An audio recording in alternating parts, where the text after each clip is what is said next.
Thank you. And welcome to the... Oh, sorry. Sorry, can we start again? Sorry. Yeah, it doesn't matter, actually, because these sort of things happen from time to time. We do tend to make small mistakes, but it's all right because the programme that you're going to see now is actually recorded 3 months in advance. Yeah, that's right. So if we say anything that goes wrong, we can easily cut it out. It happened to me last week. In fact, I was doing a sketch, and I came on, and I got all the words wrong, and I said.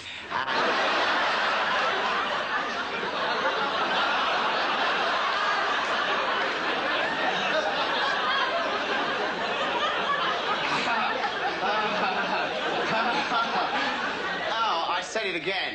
I'm sorry. No, I'm sorry. I really am. Say, concentrate. The whole show will be 3 minutes. Yeah. Sorry. As you can see, we can obviously edit out any little shit. So there's no problem. None of that will cut together. Because actually, another advantage of having time to edit the show actually is that if I, for example, I tell the joke about the Jew who's locked in a wardrobe, we can just sort of. Snip it out. Snip it out, yeah. And of course, we can, if there's an embarrassing pause, you know, snip that out. Yeah. And nobody will notice that anything is wrong at all.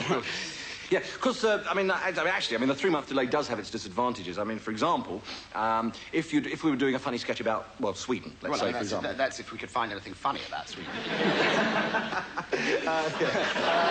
But, supposing we were, though, if we're doing a funny sketch about Sweden, and then just say, like, in the 3 months that elapsed, Britain declared war on Sweden, let's say. Why? Why what? Why would Britain declare war on Sweden? I don't know, do I? I mean, because they're bloody lousy furniture, I expect. I don't know, whatever. It's just an example of the sort of thing that can happen. Like, for example, another thing that might be good, if the programme finally reaches your screens, when it reaches it, Mel could be dead, you see. Of course, I mean, if that does happen, well, we'll let you know. This is another go about my weight, isn't it? I mean, we'll put up a little caption, you see, in the credits saying that this programme is a tribute to the late Mel Smith. I'm perfectly fit, you know. I mean, I can carry this weight. I've taken up squash, actually. But if it hasn't appeared yet, the caption, I mean, then obviously he's probably all right. Yeah. I've started eating bran now in the mornings. Let's hope so, anyway, because obviously, it'll make a difference to all the repeats, you see, if we don't... Anyway, thank you very much. Thank you very much. Hang on. What the hell's this caption doing here? Well, they're just testing it. They've got to test it. Well, why can't they test it some other bloody time? For God's sake, What's the blood pressure? There's nothing wrong with me. There's nothing wrong with my blood pressure. I'm fine. All right, I think you just better sit down. That's all right. For Christ's sake! Yeah, well, I'd keep that caption if I were you. I think you might need it. Oh.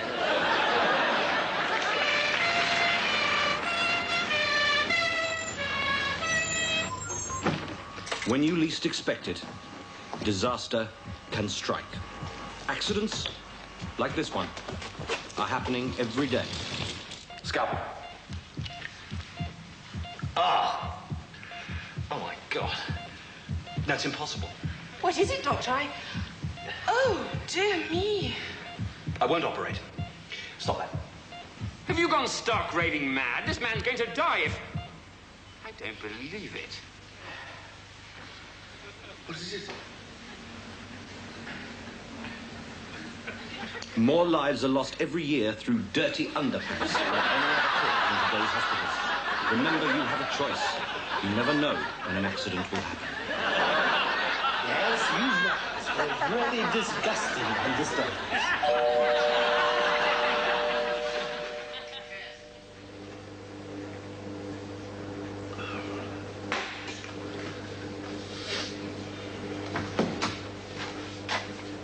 Hello? Hello. Wife's still away then? Aye. When did she come back? Tuesday. How you coping with the baby? Oh, them nappies all right? Aye. Baby asleep, is it?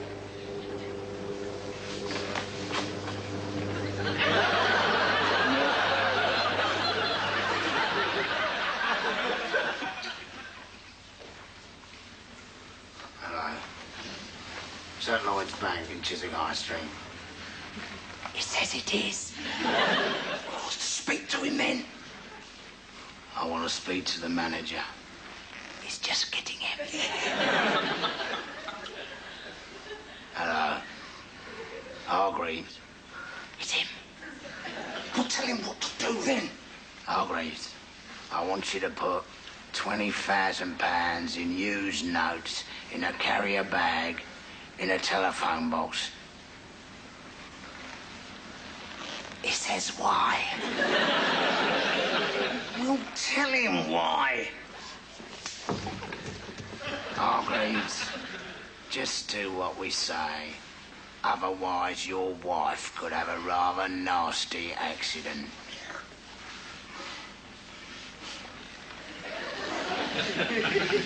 He says he's not married. I told you we come to the wrong house, didn't I? This is Jeff Capes, Britain's strongest man. He can lift automobiles, pull railway trucks with his teeth. But even he can't open this carton of orange juice without staining his togs. Pretty tough going, eh, Jeff?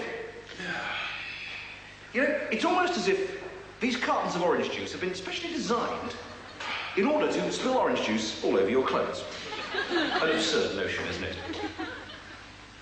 Or is it?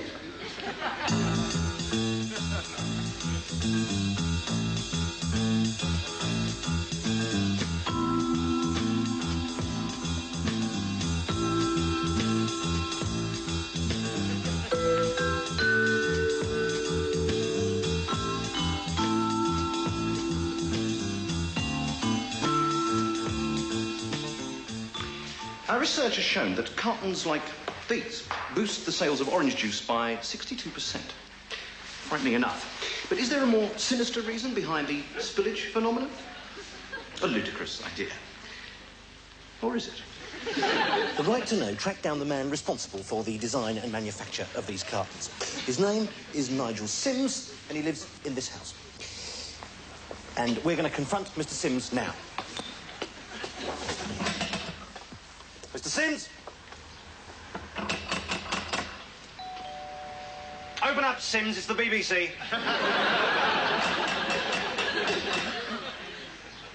Come on, Simsy. We're not going to go away until you talk to us. All right. If you're not going to come out...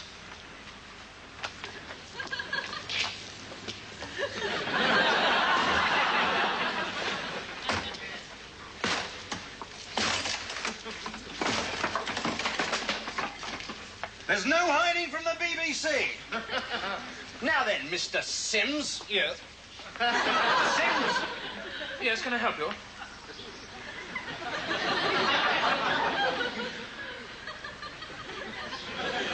Yes, you certainly can, Mr. Sims. We are from the BBC and we demand to know why it is so difficult to open these cartons. Don't you think it's your responsibility to put some sort of warning on there, advising people to wear an old T-shirt before they attempt it? Search me.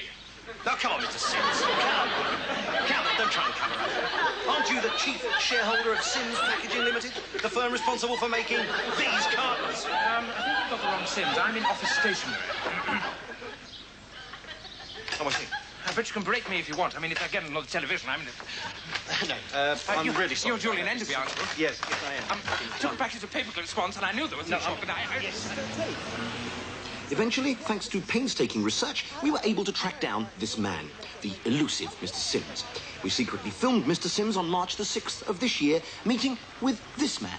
A perfectly ordinary-looking man, except that this man is no ordinary man, for this man is Harry Tate. And Harry Tate just happens to own a chain of dry cleaners which specialise in the removal of orange juice stains. Now, at this moment, Harry Tate hands Sims this package. So what exactly was in the package? Obviously, it would be irresponsible to say. Perhaps the package was totally harmless. Who can say? One thing is certain, and that is the link between this man and this man. Notice the resemblance? And could this man be this man? A mysterious face in the crowd on the day JF Kennedy was shot by this man? And could both these men be this man? General Gaddafi, who rules Libya, which begins with the letter L, which is worth 1 point in a Scrabble game. Just like the letter T, which just happens to be one of the initials of Harry Tate. A coincidence? Perhaps. But this is where this man comes in. Moses, the founder of modern Israel, a country that produces vast quantities of oranges and is supported by Ronald Reagan. He once starred in a film with a chimpanzee. The chimpanzee's name was Bonzo, which means orange juice in Bulgarian. Could the Bulgarian Secret Service really be behind it all? We put these charges to the Bulgarian diplomatic attaché in London. I'm sorry. I really haven't the faintest idea of what you're talking about. A curiously evasive answer. An answer which leaves many questions unanswered. What is the role in all this of the KGB, the CIA, the ILEA and the MCC? If there is a conspiracy, why isn't Harold Wilson involved? Was he on holiday at the time? Who is Kenny Lynch and what exactly does he do? Who killed Cock Robin and why was it hushed up? Why was Gladstone's Irish policy a failure? Discuss. Are you interested in a visit from one of our double-glazing consultants at present in this area? All these and many other questions remain. But the most burning question at the moment concerns this man. An ordinary-looking man entering an ordinary-looking house. Except that this is no ordinary house, for this is my house. Just who is this man, and why is my wife taking him upstairs? Next week on The Right to Know, we'll be asking, why was this man knocked down by a J registration BMW while leaving this house sometime next Wednesday morning? Oh, so it's over, is it? Yes. Well, just like that, you're going to walk out with that man? Oh, Clive, don't start crying. Roger will be here any minute. Oh, yeah, Roger. Appropriate name for your lover, I must say. Now, darling, don't be bitter. No, don't touch me. He's here. Oh, my God. He's got his own key, has he? Clive, this is Roger.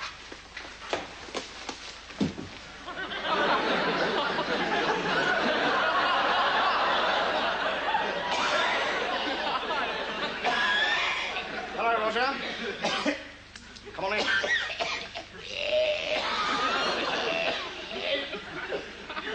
Have a seat, why don't you?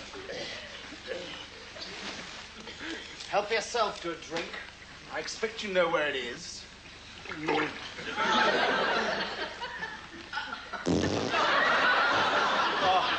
I beg your pardon. You smooth bastard! Please pull yourself together and be civilized. Oh, yes, I'll be civilized. While Mr. Supercool here breezes off with my wife. Oh, don't start that again. What do you want, wife?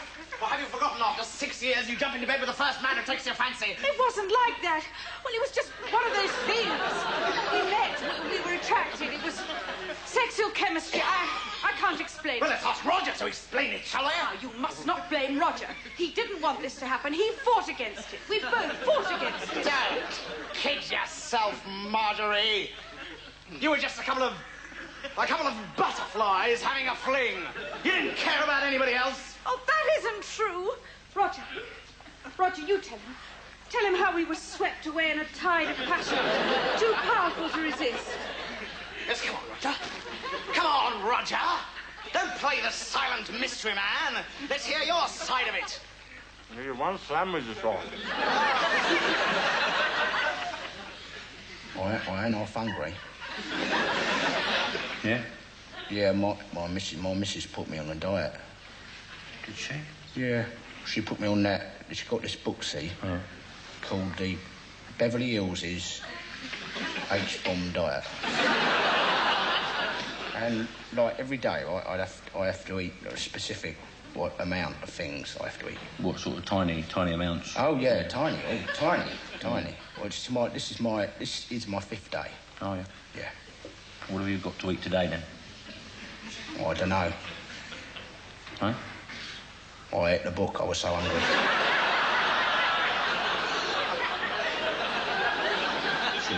She'll be furious, my mistress. Look. You don't want to worry about it. What is it? I'll tell you for. Because dieting makes you fat. What? How does it do that? Scientifically proven, actually. Oh, yeah? Yeah. Yeah. Well, you must have been on a lot of diets. Eh? What, to get the size you are? You must have. No. No. I'm not fat, you see. Oh. No. I'm big boned. Oh. You're fat. Oh, yeah. Yeah, but don't you think, like, if you didn't drink 14 pints and eat 2 curries every night, your bones might be smaller. It's irrelevant, actually. It's irrelevant. Oh, right. Yeah. I had a friend. Yeah. I had a friend. He went on one of them high fibre. Oh yeah. High fibre diet. What's that then? Well, it's basically bran. Oh, bran. Yeah. It's bran basically. Yeah. I mean, you can eat what you like, but you've got to have some bran on it. Oh, yeah. So like you have a bowl of cornflakes, a little bit of bran on top, egg, bacon, sausage, tomato, black bean, fried bread, a little bit of bran on top. Cup of tea? Yeah, a little bit of bran in there. Yeah. McDonald's then? Bran. McDonald's. What, pint of beer? Bran. Yeah. What? Doesn't it make the beer taste a bit funny, though? Well, you don't really notice after the 18th pint, do you? Your friend don't notice, you mean? Eh? Your friend, what's on a diet? Oh, yeah, my friend, yeah. Yeah, well, all eating all this bran, then, well, doesn't it make you want to go to the, Go to what? Well, it makes you want to go to the, doesn't it? Doesn't it make you want to go? Go to the bran shop to get some more bran. Yeah, if you run out. Yeah. No, go to the bog house. Go to the Kazi. Oh, the toilet? Oh, yeah. Oh, yeah. Blimey, you're never off it. Well, that's really how the diet works, actually. I mean, you spend so much time on the lavvy, you haven't got time to go out and buy any proper food. I mean, it's straight down the supermarket, up to the checkout with an empty cardboard box and a trolley. I expect it is. What? How long do you eat this bran diet? How long do you do that for then? My friend. How long Your friend? did my friend Yeah. do? Yeah. Oh yeah, your friend. Yeah. For about 4 days. Well, it's bad to go on longer, is it then? Oh, it's terrible.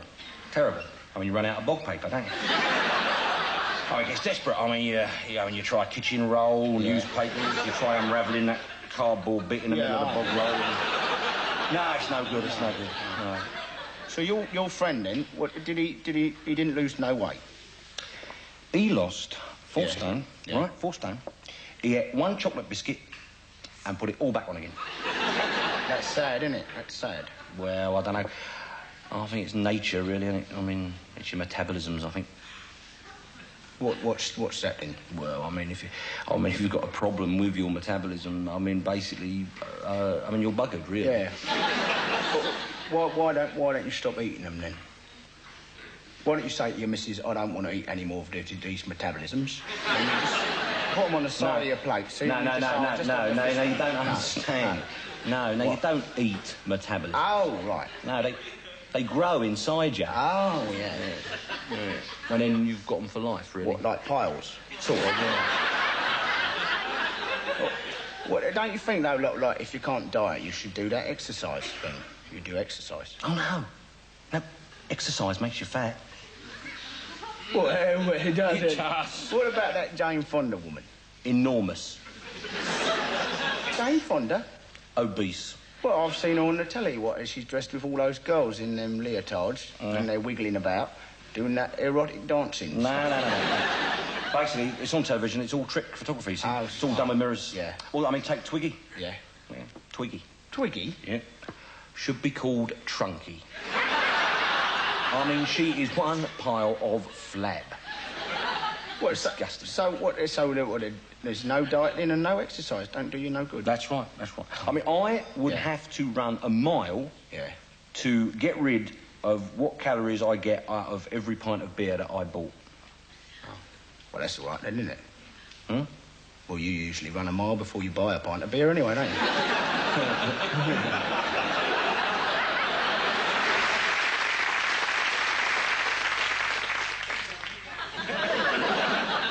Hello. I'm Neris Hughes. No, I'm sorry. I'm Joanna Lumley. Sorry.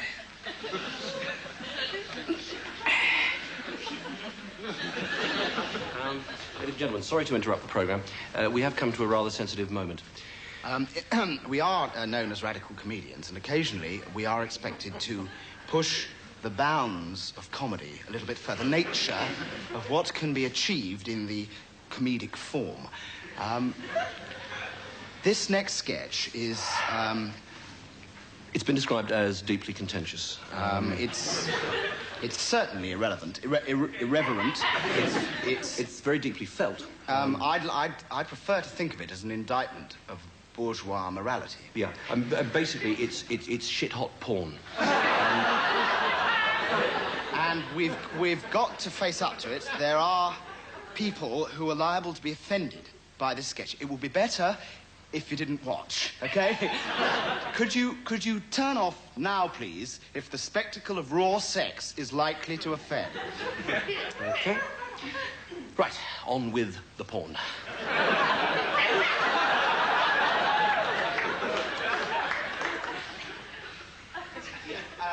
Just a minute. I'm sorry, but nobody has switched off. Look, apparently you've just added another 1 million viewers. Listen, I mean, I don't want your complaints. This next item is deeply pornographic. It is likely to cause immediate offence. What? Oh, fine. Now we're more popular than Steve Davis, apparently. Highest BBC Two ratings ever. Yes, I'm sorry. Well, I'm afraid this leaves us with absolutely no alternative. Under the circumstances, we will just have to employ the BBC's latest development. It is a selective viewer input corrector. Good idea, Griff. Now, this is basically a Home Office censorship device which quite simply cuts pictures and sound in any household where the Home Office consider that our material will cause offence.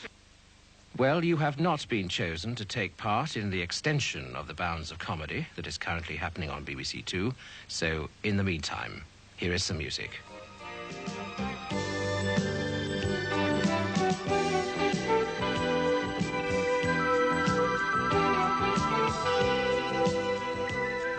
Well, the pornographic sketch seems to have ended prematurely, so now we return you to the Alas Smith & Jones studio.